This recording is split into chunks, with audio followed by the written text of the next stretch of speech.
Salih kishilarga hamroh bo'lish, fosiq va nachar kishilardan ehtiyot qilish. Bu hayotda odam kishilardan butunlay ayrilib yolg'iz yashayolmaydi. Cho'qim insonlar bilan aralashib yashashga, ham suhbat bo'lishga muhtoj. Lekin odam o'zi aralashgan suhbatdoshlarining, do'stlarining yaxshi yoki yomon ta'siriga uchraydi. Shu vajidan Qur'on hadis kishilarni yaxshi, salih, taqvodor kishilarni do'st tutishga, ular bilan hamsuhbat bo'lishga va nachar, fosiq kishilardan yiroq turishga buyuradi. Sahihul Buxoriy va Muslimda Abu Musa al-Ash'ari radhiyallohu anhu dan rivoyat qilingan bir hadisda Rasululloh sallallohu alayhi va sallam mundaq deydi: Yaxshi hamroh bilan nachar hamroh xuddi atirchi bilan temir tavlig'iga o'xshaydi. Atirchi sizga atir hadiya qiladi yoki siz uningdan atir setib olasiz va yoki atirning xushbo'y hidlarini puraysiz. Ammo temir tavlig'ining qishig'i kelsangiz, yo kiyimlaringizni ko'ydirib o'tadi va yoki temirning sesiq hidlarini puraysiz. Payg'ambar alayhissalom biz ummatlariga salih hamroh tanlashimiz, nachar, fosiq ulfatlardan yiroq turishimiz uchun bu ikki misolni keltirdi.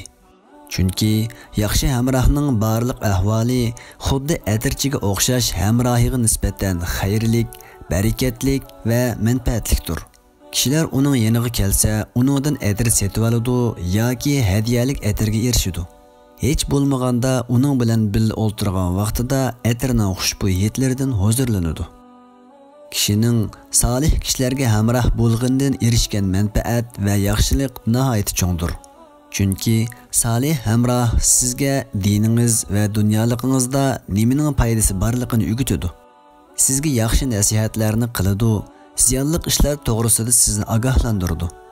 Sizni Allohga itoat qilishga, ota-onaga yaxshilik qilishga, urug'-tuqqanlar orasida sil-rahim qilishga undaydi. Savalliklaringizni va ayblaringizni ko'rsatib qo'yadi. Shuningdek, sizni esil fazilat, go'zal axloq, yaxshi ishlarga da'vat qiladi. Salih hamroh bo'lsa, siz uning huzurida bor va yo'qligingizda sizning nom sharfingizni, yuz obro'yingizni qo'g'daydi. Uning qilgan duosi sizga ikkala dunyoda manfaat yetkazadi. Shundaqla sizni dunyoda va oxiratda sizga foydasi tegadigan kishilar va yaxshi amallarga uchrashtiradi. Salih hamrohning foydasi haddi hisobsiz bo'lib, salih kishilarga hamroh bo'lg'ichi hech bo'lmaganda nachar ish harakatlardan va gunoh ma'siyatlardan yiroq turadi. Bu odam sal qarsa bo'lmaydigan manfaatdir. Nachar, fosiq kishilarga hamroh bo'lishga kelsak, ular jon olg'uchi zahar, haqiqiy baloyi ofat. Chunki ular hamrohini gunoh ma'siyat, yomon ishlarni qilishga ilhomlantirdi va razil ishlarga qiziqtirdi. Ular bilan birga o'ltirib aralashgan kishilarga yomonlikning darvozasini ochib, gunoh ma'siyat, barliq razillik va axloqsizliklarning yo'lini osonlashtirib berdi. Fosiq kishilarga hamroh bo'lganingizda, ular o'zining buzuqchiligi, sesiq til haqoratlari, fitna ig'vo g'ayvatlari, yolg'onchiliklari, shahvoniy so'z iboralari orqali sizni bearam qiladi va yoki sizmi bilib bilmay ularning gunohlariga shirik bo'lib qolasiz. Demak, kishi salih kishilarga hamroh bo'lsa, foydali ilm, go'zal axloq va yaxshi amallarga muvaffaq bo'lgan bo'lsa, fosiq, nachar kishilarga hamroh bo'lsa, har jihatdan ziyni yetadi va yomonlikqa yo'l qo'yadi.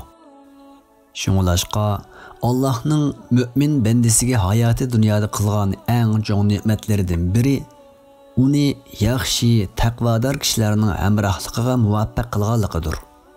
Shundaqla Allohning bandasiga hayoti dunyoda bergan jazolaridan biri bandasini fosiq, nachar kishilar bilan sinishidir. Imom Ibn Qayyim rahimahulloh mundaq deydi: Agar banda bir kishini o'ziga o'lgi qilishni o'ylasa, uning ahvoliga qarab baxsin. U Allohni doim eslab turadigan zikr ahlidinmi yoki parvosiz g'ofil kishilardinmi? Uni boshqarib kelayotgani havo havasmi yoki islom shariatimi? Agar uning agashgani havo havas bo'lsa, u g'aflat egillaridan bo'lib, qilgan ishlari haqiqatga qarshi kishidir. Payg'ambar alayhissalom mundaq deydi: Kishi do'stining dinidir. Шуңа odam orlashayotgan do'stiga qarasin.